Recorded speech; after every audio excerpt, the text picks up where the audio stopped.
Hi, thanks for stopping. My name is Laura. I'm with WeBe Cleaners out of Park City, Utah. And today we'll be discussing how to clean brass fixtures in the bathroom. The materials that you're going to need, I use a facial cleanser and I mix that with water, and then you'll need a dry or damp terry cloth rag. Let's get started. What you do is I just spray a couple of foam sprays on there. It's so gentle you don't even need to use gloves. You could actually just use your hand and wipe over it. I tend to use the rag.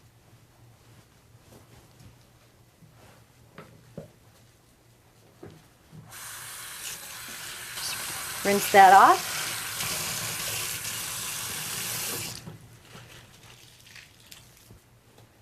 And then with a dry rag, you're all set. That'll take care of any water spots or toothpaste or anything that you've got going.